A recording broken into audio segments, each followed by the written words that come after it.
In this video, we're going to talk about 7 things every parent should be doing with their newborn and how you can enhance your newborn's development.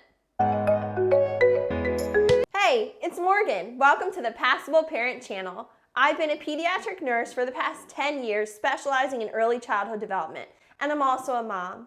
Before we get started, don't forget to like, subscribe, and turn notifications on so you don't miss out on any future videos. Thank you so much. I appreciate your support. Jumping right into it. In the first 4 weeks of life, your baby will clench fists and can grip your finger. Only sees in black and white with shades of gray. As months go by, they will start to develop their vision. Your baby focuses 8 to 12 inches away with their eyes, and sometimes their eyes may look crossed. Your newborn has a great sense of smell, which helps them recognize their mother, and if you choose to breastfeed, will help them find the breast to nurse. Is easily overstimulated in these first 4 weeks, as he or she is now being exposed to different sights, sounds, and smells outside the womb. Can recognize your voice from inside the womb, has sensitive hearing, and can even recognize if they are being spoken to in different languages. Your baby will have difficulty tracking moving objects until they are about 5 weeks old. Your newborn prefers high contrast images in black and white. Your newborn enjoys basic comforts like suckling, sleeping, and being held close and gently rocked by you. Your newborn loves the sound of your voice and soft lights during these first 4 weeks. Every caregiver should be doing these things to enhance their newborn's development. The first thing is tummy time. The American Academy of Pediatrics recommends supervised tummy time for full-term infants starting in the first week and as early as the first day home from the hospital. Start practicing tummy time 2 to 3 times a day, starting with just seconds, working your way up to about 1 to 3 minutes each time, and gradually increase that tummy time as your baby gets stronger and more comfortable. 5 to 6 times a day and more. Most babies do not enjoy tummy time initially, but as caregivers, it is one of the most important gifts you can give your baby. Tummy time builds the muscles and the coordination needed for rolling over, crawling, reaching, and playing. Everything builds on itself, and it all starts with tummy time. Building these muscles now will lay the foundation for your baby, eventually learning how to stand and even walk. Tummy time does not just classify when your baby is on the floor, but it also can happen on a caregiver's chest or lap. For more tips and how-tos on tummy time, please make sure you have subscribed to my channel. The second thing you should be doing is time outdoors. Research actually shows that fresh air and sunshine have documented benefits for babies, even newborns, and caregivers too. Sunscreen is not recommended for use on babies under 6 months old, so time outdoors should be limited to 20 to 30 minutes and be weather dependent, since your baby cannot tell you when they are too hot or cold. Dress baby appropriately and set a timer, making sure baby isn't in too much direct sunlight.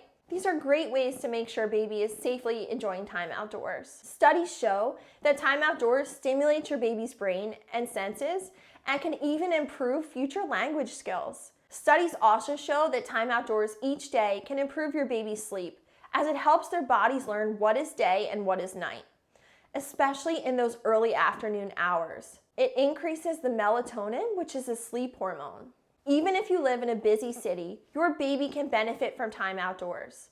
All of the sensations of the outdoors lead to brain development. This is all different from the sensations that your baby receives indoors. Different sounds, smells, lights, and textures that are all very different. This stimulation helps build the connections or synapses in your baby's brain that are essential to cognitive development. To help with your baby's language development, narrate for them the different things that are happening around them outdoors. React to your baby's sounds and gestures, even at a young age.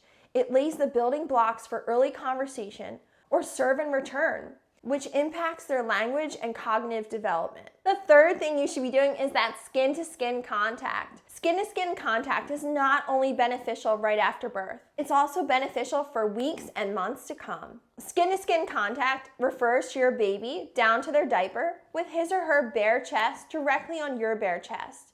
And you can use a blanket or an alternative for some extra warmth. This should be the first thing you do after your baby is born, as long as no immediate medical intervention is required for the baby. Skin-to-skin calms and relaxes both the caregiver and the baby. It regulates the baby's heart rate, breathing, and temperature. It also stimulates digestion and encourages feeding. Colonization of the baby's skin with a mother's friendly bacteria protects against future infection. Skin to Skin also stimulates the release of hormones in mom to support breastfeeding and mothering. It's been shown to reduce crying. It helps your baby feel safe.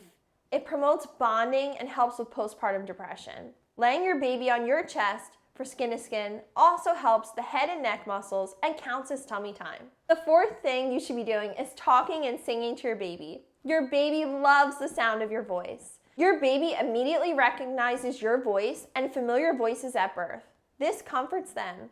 Important brain development occurs when caregivers talk, sing, and read to their baby. This builds language and communication skills. Singing lowers your baby's heart rate and anxiety and releases endorphins. Singing to your newborn allows them to create neural pathways in the brain for calming down, soothing, falling asleep, health, stronger language, and leads to stronger social bonds with caregivers. The fifth thing you should be doing with your newborn is floor time. Supervised floor time allows your baby to move freely and explore their bodies and the world around them.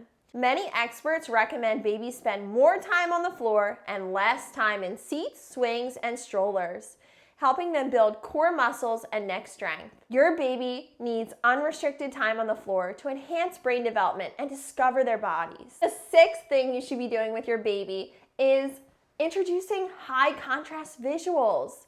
Babies mostly rely on their eyes for learning in the first few months. Research shows that high contrast images strengthen your baby's brain, stimulate them visually, and enhance their cognitive development. You want to hold these images 8 to 10 inches from your baby's face until they look away. Start with basic, simple black and white images in the first few weeks, such as shapes like circles, and you can alternate these cards when baby seems to lose interest. You can use high contrast plush toys, rotating them in different directions, slowly, helping them practice following moving objects, which will start improving generally after 5 weeks.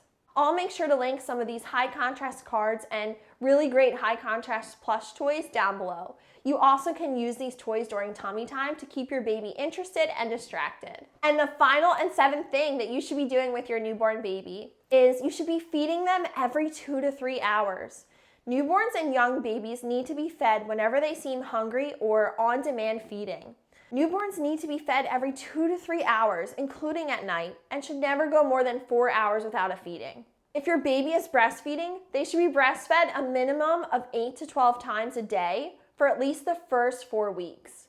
Breast milk is digested quickly, and newborn stomachs are the size of grapes or marbles, so they can only hold so much at a time, which requires them to eat frequently until they grow. Frequent feedings give your baby practice at suckling and swallowing. They also ensure that your baby is getting the nutrients that they need for proper growth and development. Caregivers know their newborn is getting enough to eat if they seem satisfied, make 6 to 8 wet diapers a day, have regular bowel movements, usually 2 to 3 bowel movements a day by 1 week old. Sleep well, are alert during wake windows, are gaining weight following your pediatrician's guidelines. I hope this video was helpful and you learned some things that you should be doing with your newborn baby. Make sure to subscribe and follow along for more videos like this one. Thank you so much for your time. I appreciate your support and I hope to see you next time.